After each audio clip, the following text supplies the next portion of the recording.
कर दी और आज हम स्टार्ट कर रहे हैं क्वेश्चन नंबर 1 से 8 के 15 क्वेश्चन कर रहे हैं। देखिए, अब ये इंग्लिश में आप ऐसे मत बोलना कि हिंदी में दे दो क्वेश्चन, क्योंकि अपन इंग्लिश की तैयारी कर रहे हैं तो ये इंग्लिश में ही होंगे क्वेश्चन। अब देखिए फर्स्ट क्वेश्चन क्या है। A teacher in class second is holding a big book. Big book क्या होती है आपको पता है कि उसमें प्रिंट मटेरियल्स होते हैं, उसमें डायग्राम होते हैं, फ़ोटोज़ होते हैं, इसमें ज़्यादा फ़ोटोज़ होती है। बच्चे बादल है, जैसे बादल की बात हो रही है, पहाड़ है तो पहाड़ की बात हो रही है। बच्चे उनको देखकर कुछ सोचते हैं, जैसे ट्विंकल ट्विंकल लिटिल स्टार्स में स्टार छपे हुए हैं उस बुक में, तो स्टार्स को देखकर बच्चे कल्पना करते हैं। या फिर शब्द कम होते हैं, इमेजेस ज़्यादा होती है, फ़ोटोज़ ज़्यादा होती है। The class 2 is holding a big book. Class 2 को आपको पता है कितने साल होती है? 7 साल। ये दिमाग में आपको रखना है, क्योंकि जिनको ये नहीं पता है कि कौन से क्लास का बच्चा कितने क्लास में कितनी उम्र का है, ये नहीं पता, उसको टीचर बनने का कोई अधिकार नहीं है। तो ये क्लास 2 में 7 साल का बच्चा होता है, 7 साल का। A book and whole class read from the same book, क्योंकि पूरी क्लास सेम बुक से रीड कर रही है, क्योंकि क्लास बड़ी होती है। The book has large fonts. Fonts क्या होता है? फॉन्ट्स बड़े, यानी जो लिखावट है वो बड़ी है। इल्यूस्ट्रेशन, इल्यूस्ट्रेशन क्या होता है? कुछ चित्र, कुछ डायग्राम, कुछ हो सकता है। एंड सिंपल टेक्स्ट, मतलब सामान्य टेक्स्ट, सिंपल आसान भाषा। So that all children can participate in reading. Big book का रोल है वो क्या होता है? रीडिंग्स को सिखाने के लिए। मेन उद्देश्य है कि बिग बुक क्या होता है, वो रीडिंग सिखाने के लिए क्या होता है। What strategy does the teacher follow, यानी कि किस तरह की स्ट्रेटजी टीचर फॉलो कर रहे हैं। देखिए, guided reading, shared reading, jigsaw reading, allowed. लोग गाइड रीडिंग आंसर देते हैं ज़्यादा इसमें, लेकिन गाइड रीडिंग नहीं है इसका।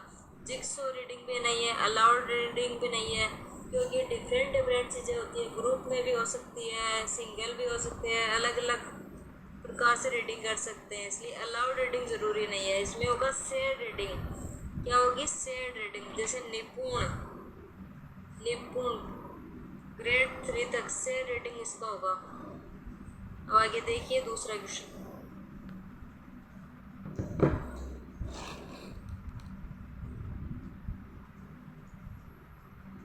देखिए दूसरा क्वेश्चन। जतन एक क्लास 2 स्टूडेंट, क्लास 2 का स्टूडेंट है जतन। वो क्या है? सीरिंग इम्प्रूवमेंट, मतलब सुनने में थोड़ी दिक्कत है। As a language teacher what could be the approvement strategy to scaffold. देखिए भाषा, जैसे अपन लैंग्वेज टीचर, एक भाषा अध्यापक के रूप में हम उसको किस प्रकार से इसको फोल्ड कर सकते हैं। इसको फोल्ड का मतलब क्या होता है? किस प्रकार हम उसकी हेल्प कर सकते हैं, या हिंट कर, उसकी हिंट या हेल्प देकर उसकी किस प्रकार से हेल्प कर सकते हैं। देखिए पहला ऑप्शन है promote the classmate to use gestures while communicating with him and be supportive. जैसे कि उस बच्चे के क्लासमेट है, पीयर ग्रुप है, वो बाकी बच्चे पढ़ रहे हैं क्लासरूम में, उनको क्या कहेंगे? उनको कहेंगे कि आपको बात समझ में नहीं आई है या सुनने में दिक्कत हो रही है, तो आप उसके हाव भाव का इस प्रकार से इस्तेमाल कर सकते हैं। जैसे मैं कोई बात कर सकती हूँ, कोई बच्चों को सुनने में नहीं आ रहा है, तो मैं मेरे हाथों से, हाव भाव से मैं उसकी मदद कर सकती हूँ। दूसरा सपोर्टेड, मतलब कि उसको सपोर्ट दे। दूसरा such children should go to special school where they will learn better, कि बच्चे को सेग्रीगेट नहीं करना। अगर अलगाव नहीं करना, क्योंकि सेग्रीगेशन करना या बच्चों को अलग करना प्रकृति के खिलाफ। अगर बच्चों को अलग करेंगे उनसे, तो बच्चा ज़्यादा पढ़ाई से उनका मन हट जाएगा, तो तनाव में आ जाएगा। इसलिए उसको इस अलग टाइप से पढ़ाना चाहिए, उसको अलग नहीं करना चाहिए, एक ही स्कूल में सिखाना है सबको। तीसरा, focusing more on such a child will minimise teaching time of other children. दूसरों बच्चों का टाइम खराब हो जाएगा अगर ऐसे बच्चों पर फोकस करोगे आप। तो हम ऐसे थोड़ी चाहते हैं कि हम तो ऐसे चाहते हैं कि सारा बच्चे एक साथ हो, ऐसे नहीं चाहते कि किसी का टाइम वेस्ट ना होना, क्योंकि हर क्लास में डाइवर्सिटी होगी। बच्चे कोई कमज़ोर, कोई होशियार, अलग अलग प्रकार के होंगे, कोई मंदबुद्धि, कोई सुनने वाला नहीं होगा, कुछ क्या डाइवर्सिटी अलग अलग होगी। चौथा, inform the principal that your class is not accepting and cooperating with the child. देखिए कि प्रिंसिपल की उस हम बच्चे की प्रिंसिपल के नाते ऐसे अपन को ऐसे नहीं करना चाहिए कि प्रिंसिपल को बच्चे की शिकायत कर दे या पेरेंट्स को शिकायत कर दे। पहले उस बच्चे का रीज़न जानना चाहिए कि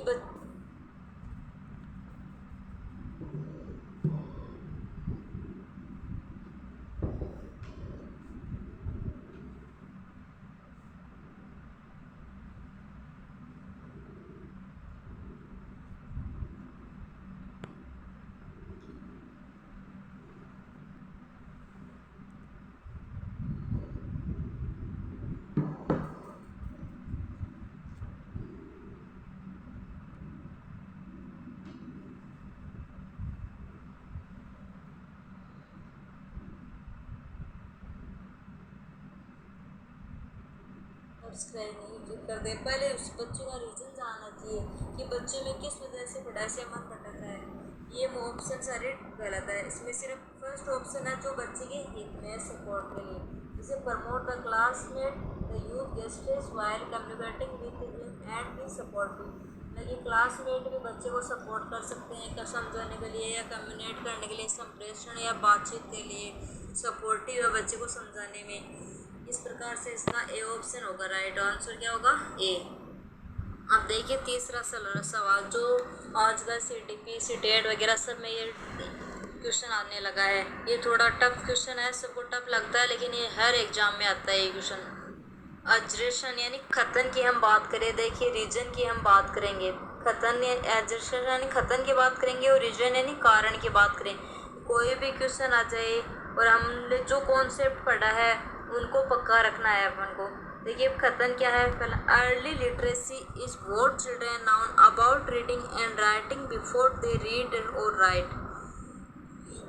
अर्ली लिटरेसी मतलब पहले एक क्वेश्चन एक लाइन में आता था ये क्वेश्चन, अब ये इस टाइप से आता है। अर्ली लिटरेसी को पहले इमर्जेंट लिटरेसी के नाम से जाना जाता था, तब एक लाइन में ये क्वेश्चन पूछा जाता था। अब इसको खतन के रूप में पूछा जाता है। बच्चा पढ़ने लिखने के बारे में जानता है उसे अर्ली लिटरेसी कहते हैं। ये बात सही है। देखिए early literacy is what children know about reading and writing before the read और राइट है कि बच्चा रीड और राइट से पहले अबाउट रीडिंग के बारे में जानता है, इमर्जेंट लिटरेसी के बारे में जानता है। ये इसका कथन है। अब इसका रीजन देखिए, रीजन क्या है? Early literacy starts when a child learn to read and write at school during early childhood and care education ECC का एक कोई कोर्स भी होता है जो प्ले वे के बच्चे होते हैं वो सीखते हैं। Early childhood care and education ECC। ये देखो दोनों सेंटेंस में अलग अलग बातें हो रही है, रीजन अलग हो रहा है, कारण अलग हो रहा है इसमें। और ये क्वेश्चन आपको भ्रमित करने के लिए लिखा गया है। डिस्ट्रक्टिव, भ्रमित मतलब डिस्ट्रक्टिव कहते हैं इसे। ये आपको भ्रमित करने के लिए छोटे क्वेश्चन को इस टाइप से बड़ा क्वेश्चन बनाया गया ताकि आपका क्वेश्चन गलत हो। लेकिन ये कॉन्सेप्ट है, ये क्या है? अपने आप में गलत है। रीजन ये गलत है कि खतन का, इसलिए ए ऑप्शन तो हो ही नहीं सकता क्योंकि रीजन गलत है तो सही कैसे हो सकता? वो दोनों सही है, ये अपने आप में है नहीं। और इसका आंसर है C, क्योंकि A is true but R is false. कि A खतन तो सही है लेकिन रीजन गलत है। अर्ली लिटरेसी इमर्जेंट लिटरेसी का मतलब बच्चा पढ़ना सीखने से पहले जो कुछ भी बातें हैं उसके बारे में जानता है कि क्या सीखा, कानून नेटर फिर डोरेमोन के हाथ में किताब देख लिया तो उसके बारे में जानता है, और पिक्चर बुक देखी है, पढ़ना नहीं आता फिर भी उस बुक को देखकर जानने की कोशिश करता है। जो भी पढ़ना लिखना सीखने से पहले उसे करता है वो अर्ली लिटरेसी होती है। इसलिए ये कथन तो सही है इसमें, लेकिन कारण गलत है इसका। देखिए क्वेश्चन नंबर 4 देखिएगा क्या कहते हैं। क्वेश्चन नंबर 4 पढ़ेंगे और इसका जवाब देंगे। पहले ये एक लाइन में पूछा जाता था, देखो सीटेट में ये 4 लाइन का क्वेश्चन, बड़ा क्वेश्चन पूछा जाता है इसमें। देखिए the domain that include the competencies of word awareness, इस शब्द को लेकर आप जागरूक है। राइम अवेयरनेस, राइम को लेकर आप जागरूक है, जैसे twinkle twinkle little star rhyme है। And awareness of sound with in words which engage, जैसे वर्ड्स के ऊपर साउंड का अवेयरनेस मतलब साउंड की जागरूकता किस प्रकार से है। अवेयरनेस क्या हो सकता है? कि नाइफ में ए साइलेंट है, के साइलेंट है इसमें नाइफ में। अवेयरनेस हो गया ये कि इसका के साइलेंट है। नव है उसमें के साइलेंट है, नव बोलते हैं, कनव नहीं बोलते। नाइफ है उसको नाइफ नहीं बोलते, नाइफ बोलते हैं। इसमें के साइलेंट है इसमें। ये साउंड से संबंधित बात हो रही है। इस साउंड से संबंधित बात को लिटरेरी अवेयरनेस नहीं बोलेंगे अपन, क्योंकि साउंड में लिटरेरी अवेयरनेस नहीं होता इसमें। ये किसकी बात करें हम? Word awareness, rhyme awareness and awareness of sound with in words which engages learner meaningfully. Sound की बात करेंगे हमेशा तो समझ ली लिटरेसी अवेयरनेस नहीं होगा इसमें। देखिए फोनोलॉजी अवेयरनेस मतलब फोनोलॉजी होती है साउंड से संबंधित है। उनका इस्तेमाल किसके लिए होता है? हेलो, ये साउंड के लिए होता है। तो फोनोलॉजिकल अवेयरनेस होती है वो साउंड के लिए। जहाँ पर भी फ़ोन लिखा हुआ वहाँ मान लेना कि साउंड के बारे में है। साउंड वर्ड लिखा हुआ होता है वहाँ फोनोलॉजिकल होता है, फ़ोन होता है। लिटरेरी अवेयरनेस नहीं कहेंगे कि उसमें कितना ज्ञान है इसके बारे में बात नहीं हो रही है। और स्पोकन अवेयरनेस भी नहीं होगा, कम्युनिकेशन अवेयरनेस भी नहीं होगा। इसमें फोनोलॉजिकल अवेयरनेस होगा क्योंकि इसमें साउंड को लेकर के अवेयरनेस है इसमें। ठीक है, आगे बढ़ेंगे। Question number 5। क्वेश्चन नंबर 5 क्या कहता है? देखिए, a language disorder that effect communication skill and conferencing abilities. ये भाषा का विकार है वो क्या होता है? बच्चों के व्यक्ति के संप्रेषण में या बातचीत के कौशल में किस प्रकार से हेल्प करता है, समझने में या कम्युनिकेशन में किस प्रकार से है, किस प्रकार का डिसऑर्डर, किस प्रकार का विकार है कि अंडरस्टैंडिंग मतलब भाषा को समझने में या भाषा को बोलने में। देखिए डिसकैलकुलिया है, कैलकुलेशन बना है कैलकुलिया, ये मैथ्स में होता है, गणना से संबंधित है इसमें। कैलकुलेशन किस में होती है? गणित में होती है, इसलिए मैथ्स से संबंधित है कि गणन संबंधी विकार है, गणना से संबंधित विकार है। तो और दूसरा है डिस्फेजिया। ये बात बिल्कुल सही है, जैसे फेजिया है, फोनोलॉजी है, ये लैंग्वेज साउंड की बात हो रही है इसमें। इसलिए डिस्फेजिया क्या है? लैंग्वेज डिसऑर्डर, भाषा को समझने या समझाने दोनों में मदद हो सकती है। मैं क्या बोल रही हूँ ये समझ में नहीं आ रहा है किसी को बिल्कुल, उस केस में ये हो सकता है कि डिस्फेजिया, जो डिस्फेजिया है उसको सामने वाला क्या बोल रहा है वो समझ नहीं आएगा। प्रेक्सिया का मतलब होता है मोटरसाइकिल से, जैसे टाई बांधने में, जूते के फीते बांधने में, बटन लगाने में, शर्ट के पैंट पकड़ने में, पेन पकड़ने में, ये सारे गत्यात्मक कौशल के रूप में होते हैं। डिस्प्लेक्सिया मोटर मतलब चलन गति के रूप में। डिसलेक्सिया रीडिंग डिसऑर्डर, अपने आप में इस वजह से रीडिंग या पढ़ने में दिक्कत हो सकती है। और राइटिंग ऑर्डर पूछिए आपको, राइटिंग डिसऑर्डर किससे संबंधित है? डिस्ग्राफिया मतलब ग्राफ बनाने से संबंधित है कि लिखना, जैसे ग्राफ ही तो लिखेंगे, ग्राफ ही तो बनाएंगे, पढ़ने और लिखने दोनों में समस्या है तो डिसलेक्सिया, और लिखने में संबंधित है तो डिस्ग्राफिया। डिसलेक्सिया लिखने में पढ़ने में संबंधित है, 6 को 9 पढ़ेगा, 9 को 6 पढ़ेगा, वोज को काउ को, जैसे वोज है वोज को क्या पढ़ेगा? मेन पढ़ेगा, इस प्रकार से पढ़ने में उसको तकलीफ है तो डिसलेक्सिया हो गई। अब हम पढ़ेंगे क्वेश्चन नंबर 6 नंबर। देखिए क्वेश्चन नंबर 6 है, which method lays stress on giving opportunity to learner to participate is a purposeful talk in the classroom as. जैसे पर्पजफुल कोई डिबेट हो सकती है, classroom as promote learner to encounter real life situation. ये offline में भी बहुत आता है, पेपर में ये क्वेश्चन बहुत पूछा जाता है। पहले 1 या 2 लाइन में क्वेश्चन पूछा जाता है, अब 4 से 5 लाइन में क्वेश्चन, कम से कम 4 से 5 लाइन में क्वेश्चन पूछा जाता है।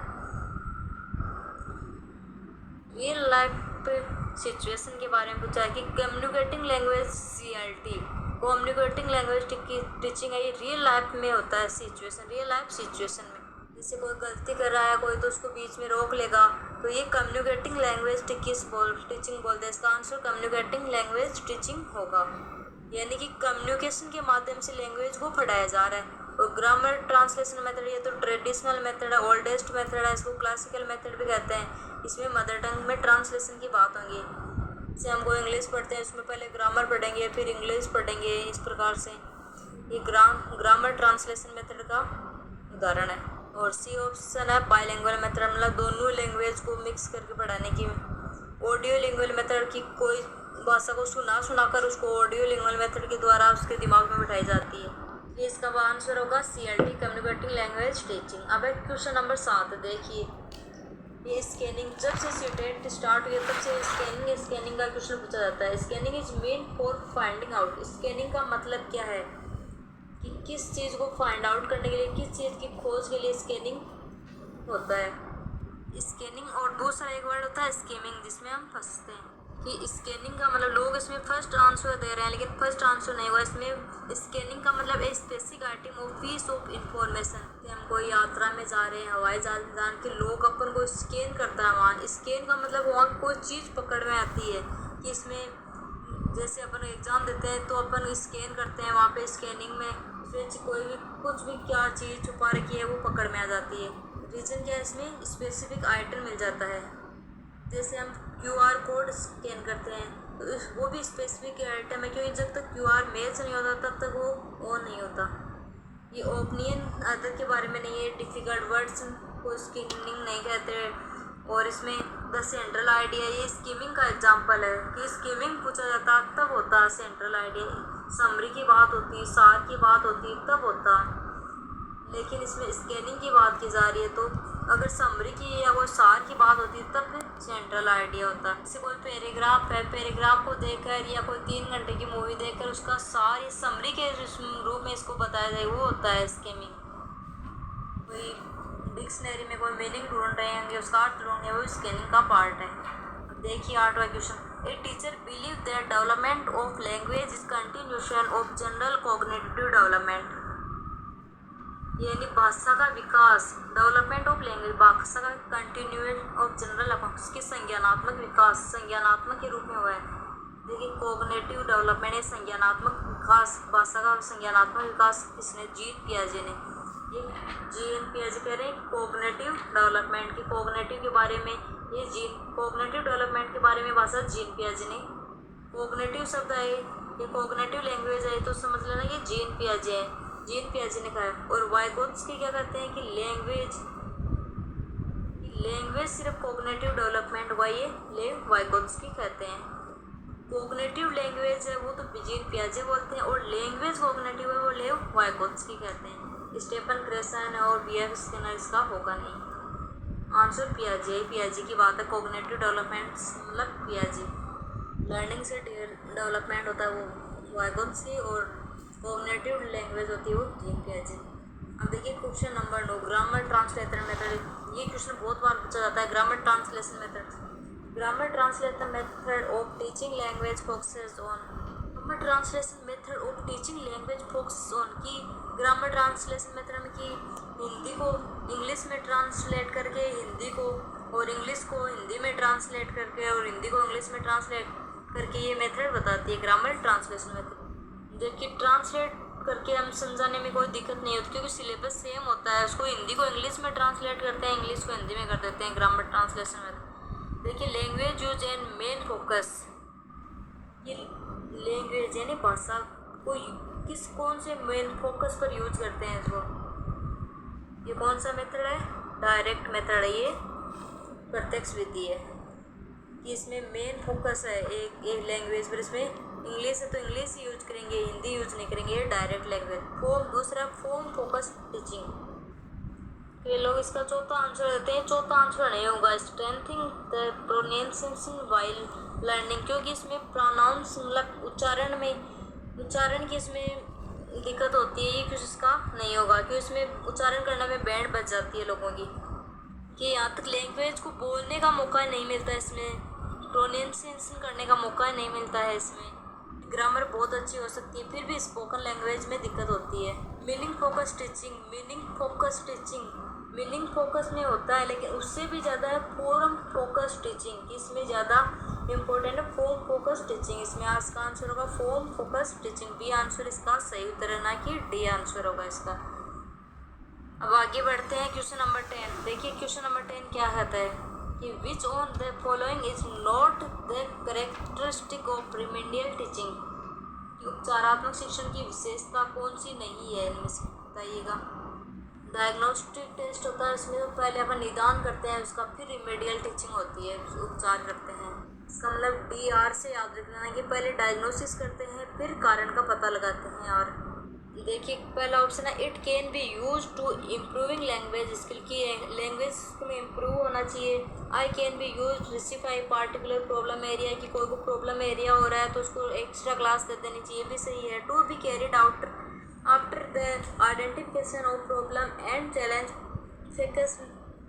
फेसेज बाय स्टूडेंट की जैसे हम पहले आइडेंटिफिकेशन करते हैं यानी कि पहले आइडेंटिफाई कर लेते हैं यानी डायग्नोज कर लेते हैं बच्चों की समस्याओं का पहले ही डायग्नोज कर लेते हैं फिर उसकी प्रॉब्लम सोल्व की जाती है। हमेशा डायग्नोसिस के बाद होगी रिमीडियल। चौथा to evaluate student learning at standard और बेनमार, ये सबसे खतरनाक है। इसका आंसर होगा 4 नंबर ही कि हम ये मूल्यांकन करने के बाद जो स्टूडेंट की लर्निंग है वो स्टैंडर्ड और बेंचमार्क पर सेट है कि नहीं है, ये इवेल्युएट करते हैं, इवेल्युएट नहीं करते।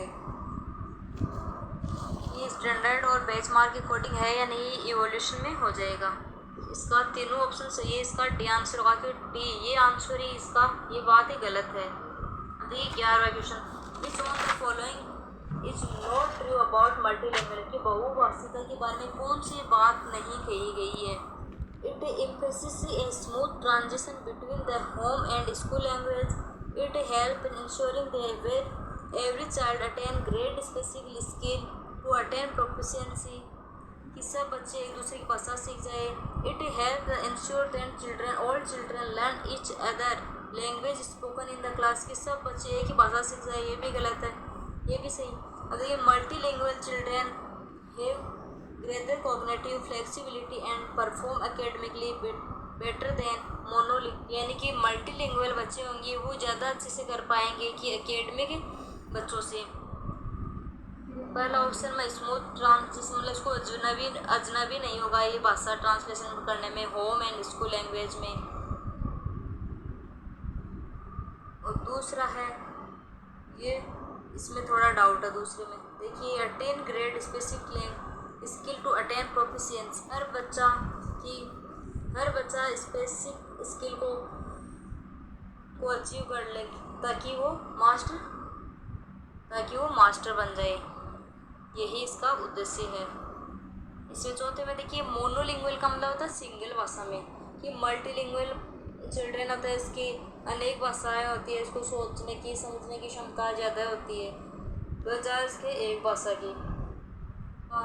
आंसर बी होगा इसका, क्योंकि यहाँ पे एक ही चीज़ में गड़बड़ है इसमें कि ensuring that every child attain grade specific skill to attain proficiency. अगला क्वेश्चन है 12 story telling play an important role in language teaching, which of the following is most important regarding story telling. Story telling क्या है, जैसे आप कहानियाँ सुना रहे हो, बहुत कहानियाँ आपने बहुत कहानियाँ सुनी होगी, ये कहानियाँ सुनाना है, ये स्टोरी टेलिंग है। जैसे अपने बचपन में अपन ने लकड़हारा की कहानी सुनी है, बहुत सारी कहानियाँ सुनी है। स्टोरी टेलिंग बच्चों के लिए बहुत महत्वपूर्ण भी है, बहुत अच्छी भी है। जैसे हम कहानी सुना रहे हैं तो उसका सृजनात्मक विकास भी होगा, क्रिएटिव होगा बच्चा, इमेजिनेशन करेगा बच्चा, इसमें इमेजिनरी का भाव हो जाएगा, क्योंकि इसमें इमेजिनेशन स्टार्ट होती है, इसमें कल्पना महत्वपूर्ण होती है इसमें, और वो ध्यान से सुनना सीखते हैं। इसके लिए इसकी लिसनिंग मतलब सुनने की क्षमता अच्छी होती है, इसकी स्पीकिंग भी बहुत अच्छी होती है, वो बोलना भी अच्छा सीख जाता है। इसमें स्टोरी टेलिंग करने के लिए बहुत फ़ायदे हैं, बच्चा एंजॉय करने पड़ जाता है, प्रियोरिटी बढ़ती है इसकी, एंजॉय कर पाता है बच्चा, कहानी का क्या सार होगा ये समझ पाएगा बच्चा। ये स्टोरी टेलिंग के अंतहीन फ़ायदे हैं। इसमें देखिए कौन सा महत्वपूर्ण है, it create fun in the classroom, बिल्कुल सही बात है, क्लासरूम में एंजॉय करना। It present language is a whole, कि ये बेस्ट है ये कि स्टोरी टेलिंग मिल जाए तो होल प्रेजेंट लैंग्वेज की होल लैंग्वेज को सिखाने में मदद करता है, ये इम्पोर्टेंट है इसमें, मतलब कि भाषा को पूर्ण रूप से सिखाने का ये महत्वपूर्ण उदाहरण है, महत्वपूर्ण योगदान है। इसका आंसर यही होगा। It develop moral value among the student, ये भी है, और इट इम्प्रूव स्टूडेंट वोकैबुलरी, ये भी है, लेकिन चारों सही है, लेकिन इसमें ज़्यादा इंपॉर्टेंट भी होगा। It present language as a whole, B option is भी राइट आंसर होगा इसका। आगे 13वां क्वेश्चन देखिए। 13वां question, for teaching children of class 1 कि पहली क्लास से ऐसे मत सोचना कि अपन को दिक्कत हो रही है, अपन को कुछ नहीं आ रहा है, पहली क्लास से ऐसा सोचने मत लग जाना। We should focus oral language development कि मौखिक भाषा के विकास पर फोकस करना चाहिए। ऐसे मत सोचना कि पहली क्लास में मुझे कुछ नहीं आ रहा है। Which of the following classroom practice will enable learner to enhance oral language skill of class 1 कि बच्चे का ओरल लैंग्वेज महत्वपूर्ण करने के लिए कौन सा एग्जाम्पल इसका महत्वपूर्ण होगा। इसमें रोल प्ले, ग्रामर गेम्स, छोटे बच्चों को ग्रामर नहीं पढ़ाई जाती, सिंगिंग राइम ये भी ठीक है, लर्निंग अल्फ़ाबेट, मतलब इसमें पूछा है कि ओरल लैंग्वेज की एक भाषा से दूसरी भाषा को समझ सके कि सबसे ज़्यादा एक्टिव कहाँ है बच्चा। इसमें सबसे ज़्यादा एक्टिव कहाँ है बच्चा, रोल प्ले में। और ओरल लैंग्वेज कहाँ से डेवलपमेंट होगी, रोल प्ले से होगी, क्योंकि एक बच्चा है, दूसरा बच्चा है, तीसरा बच्चा है, वो कोई और रोल प्ले कर रहा है। इस प्रकार से बच्चा सुनता नहीं है, डायलॉग से भी बोलेगा, बच्चे की लिसनिंग स्पीकिंग पढ़ के रोल प्ले करेगा, तो रीडिंग राइटिंग सब कुछ आ जाते हैं इसमें। अब देखिए 14वां question, a language teacher generally give task that has to be done in pair and groups. Pairs का मतलब है दो बच्चे या ग्रुप्स, मतलब दो से ज़्यादा बच्चे हैं तो ग्रुप में हो जाएंगे, दो बच्चे तो ग्रुप पेयर्स और दो से अधिक है तो ग्रुप हो जाएंगे। What should the teacher do when learner are involved in the task? Teacher को क्या करना चाहिए जब बच्चे टास्क में इन्वॉल्व नहीं है तो। पहला option, the teacher should not sit ideally sit must read something to enhance learning की बात यहाँ ग्रुप पे हो रहा है और ये कह रहा है कि टीचर को पढ़ना चाहिए, सोना नहीं चाहिए। तीसरे की बात चाहिए तो ये तो गलत है। The teacher must ensure that everyone should participate and scope that कि एक टीचर को क्या करना कि टीचर को मदद, एक दूसरे को पार्टिसिपेट करना है, टीचर को मदद करनी है जहाँ ज़रूरत पड़े वहाँ, तो ये तो सही है। The respecting the autonomy of learner she must leave them. Autonomy शब्द मतलब कि इज्जत से बेइज्जती कर रहे हैं, टीचर का कोई काम ही नहीं है, बच्चों को इंडिपेंडेंट रहने दो, तो ये तो गलत होगा। चौथा है, ensure that student should not make noise in the class कि क्लास में शोर चला के सीखे कुछ, ये भी नहीं होगा। ये तो सही है कि क्लास में थोड़ा शोर चल सकता है, ये इसका आंसर नहीं होगा। इसका आंसर 2 नंबर का होगा कि टीचर पार्टिसिपेट करके जहाँ ज़रूरत पड़ेगी बच्चों की मदद करके सिखाएगा।